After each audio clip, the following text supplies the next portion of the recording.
નમસ્તે વિદ્યાર્થી મિત્રો, આજે આપણે ધોરણ 11 ગણિતમાં સંભાવના ચેપ્ટરમાં આગળ દાખલાઓ ગણશું. બરાબર.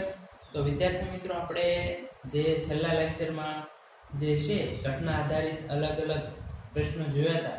બે ઘટના હોય તો a યોગ b, a છેદ b, a તફાવત b, એ સિવાયના જે પણ પ્રશ્નો હોય એની આપણે ચર્ચા કરી હતી. તો ઘટનાવાળો વિભાગ એ છે કે ઘટનામાં કયા કયા ઘટકો આવશે, બરાબર, એ ખાસ મહત્વનું છે અને એના અંદર જે પ્રશ્ન પૂછ્યો હોય એ તમને ખ્યાલ હોવો જોઈએ. આપણે એ ઉપરાંત એક પ્રશ્ન જોયો તો નિવારક ઘટના કોને કહેવામાં આવે? તો કે બે ઘટના હોય a છેદ b બરાબર, જો ખાલી ગણો હોય તો નિવારક ઘટના કહેવામાં આવે. બરાબર. તો એવા આપણે એના આધારે એક દાખલો ગણીએ. ત્રીજો છે સ્વાધ્યાય 16.2 માં. તો ત્રીજો દાખલો જે છે એમાં શું કહેવા માંગે છે? તો કે એક પ્રયોગમાં પાસાની એક જોડને ફેંકવામાં આવે છે.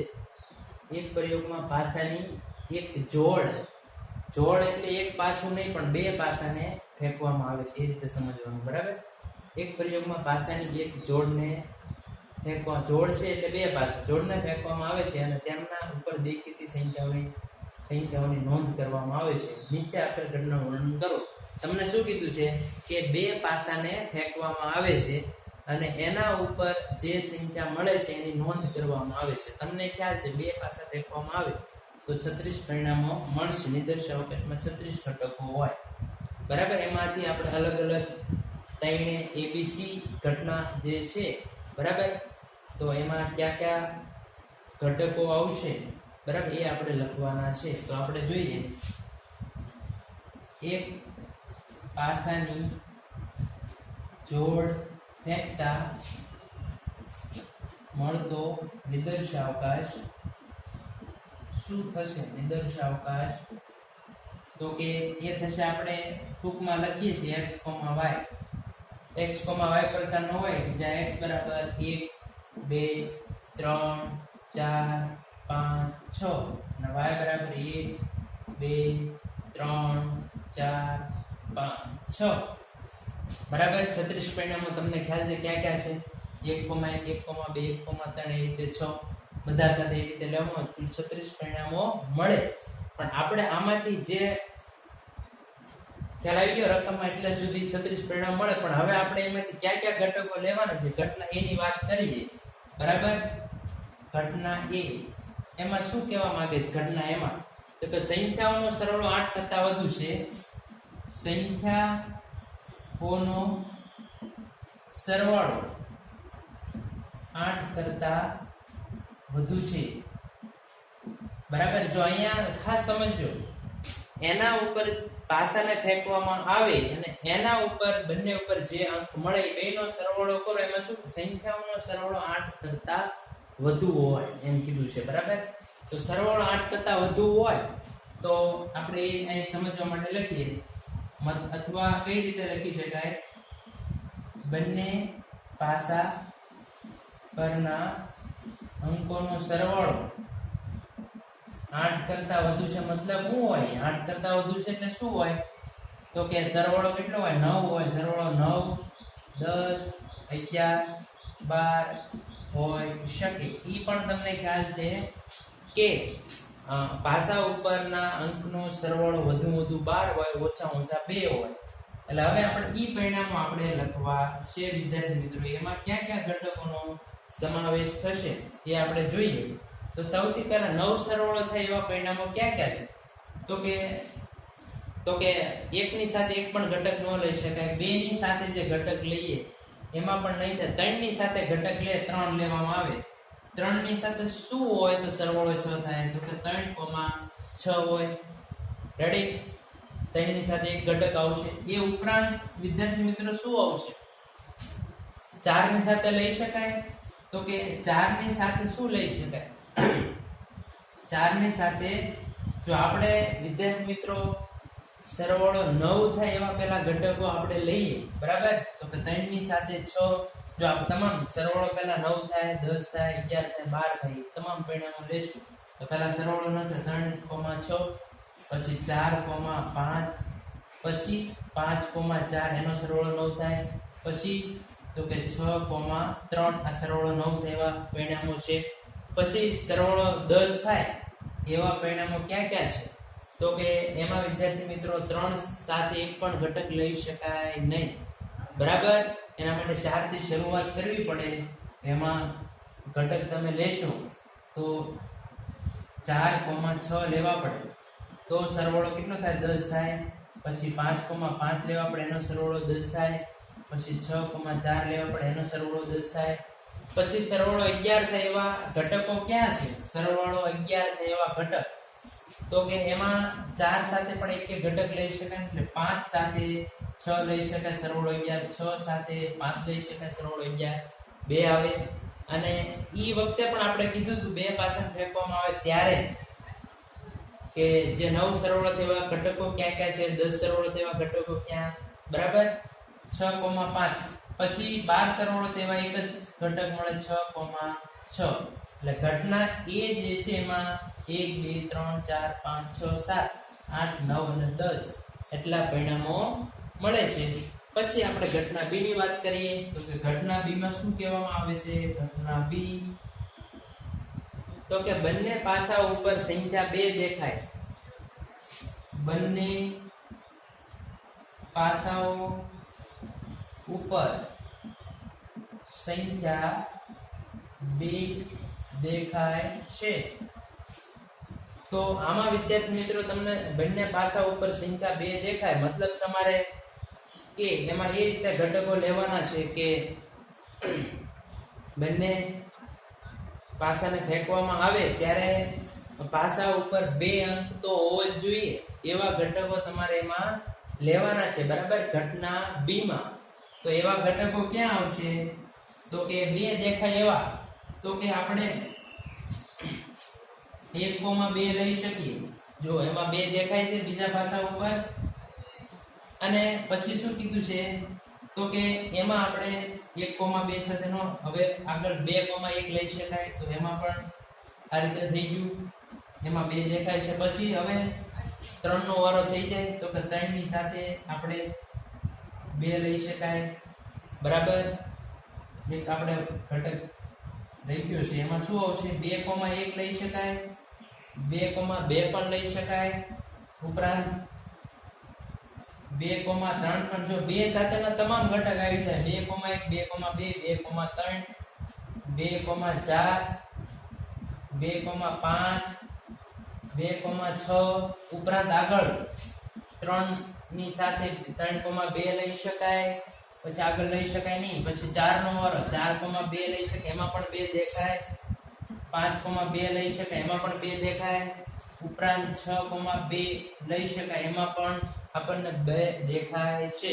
બરાબર, તો એ ઘટના બી માં ઘટકો મળી ગયા. હવે ઘટના સી ની વાત કરીએ. ઘટના સી જે છે એમાં ક્યાં ક્યાં ઘટકો આવશે? એમાં શું કીધું? બંને સંખ્યાનો સરવાળો, બંને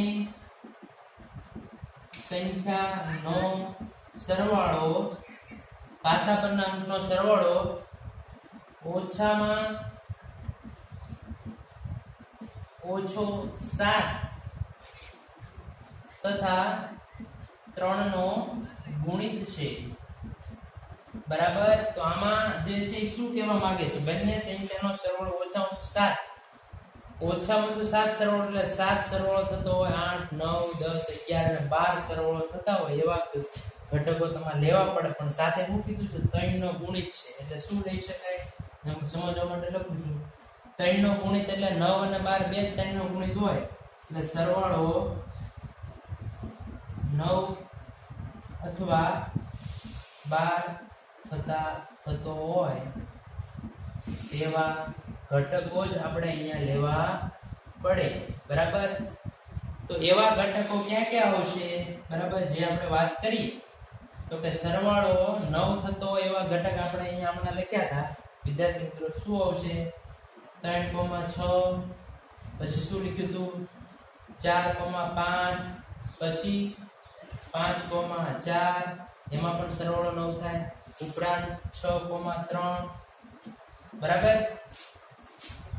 જો વિદ્યાર્થી મિત્રો 6,3 9 થાય 12 સરવાળો તેવું શું પરિણામ? તો કે એક જ છે 6,6. તો આમાં તમે 36 પરિણામો આવે જે પરિણામો તમને માગ્યા છે ઘટના એમાં બંને પાસે સંખ્યાઓનો સરવાળો 8 કરતાં વધુ હોય એ આપણે ઘટકો લખ્યા. બંને પાસા ઉપર સંખ્યા 2 દેખાય, બરાબર, એ આપણે લખ્યું છે. ઉપરાંત ઘટના સીમા લખ્યું છે. સરવાળો ઓછામાં ઓછો 7 હોય, ઉપરાંત 3 નો ગુણિત હોય, 3 નો ગુણિત 9 અને 12 હોય, તો સરવાળો 9 અને 12 થતો એવા જ પરિણામો આપણે લેવા પડે. હવે આપણને શું માંગ્યું છે તો કે આ ઘટનાઓની કઈ જોડની ઘટનાઓ પરસ્પર નિવારક છે. તો આપણને નિવારક ઘટના માટે તમને ખ્યાલ છે કે a છેદ b બરાબર જો ખાલી થતું હોય તો એ નિવારક ઘટના હોય, નહીતર હોય નહીં. તો એવી આપણે જોડ જોવી છે, બરાબર, નિવારક ઘટના માટે. તો એવી જોડ કઈ થશે જુઓ તો જોવામાં આવે તો કે a છે વિદ્યાર્થી મિત્રો, જો અહીંયા a ઘટના અને b ઘટનાની વાત કરવામાં આવે, બરાબર, તો એમાં બંનેનો છેદગણ શું થાય છે એવા જુઓ તો છેદગણ ખાલી ગણ થાય છે કે એ સિવાયનો મળે છે, બરાબર. તો કે આમાં જો 1,1,2 છે, આમાં નથી. 2,1 છે નહીં, 2,2 પણ નથી, 2,3 પણ નથી, 2,4 નથી, 2,5 નથી, 2,6 પણ નથી, 3,2 નથી, 4,2 નથી, 5,2 નથી, 6,2 પણ નથી. એટલે પહેલો પ્રશ્ન જે છે એ આપણે અહીંયા આપણે લખી શકાય a છેદ b બરાબર શું આવે છે વિદ્યાર્થી મિત્રો? ખાલી ગણ આવે છે. a અને b ગણ બંને કેવા છે? ખાલી ગણ છે. એક પણ ઘટક સામાન્ય નથી. આના આધારે જોઈ શકાય. પછી હવે જુઓ તો a નો c સાથે વારો જુઓ તો કઈ સામાન્ય આવે છે? a ને b સાથે જોઈએ, a ને c સાથે, a છેદ c જુઓ તો આપણે નિવારક ઘટના આ ઘટનાઓની કઈ જોડની ઘટનાઓ પરસ્પર કઈ જોડ નિવારક છે? મતલબ તો કે છેદગણ ખાલી ગણ શેમાં આવે છે એ આપણે જોવાનું છે. a છેદ b ખાલી ગણ મળ્યા.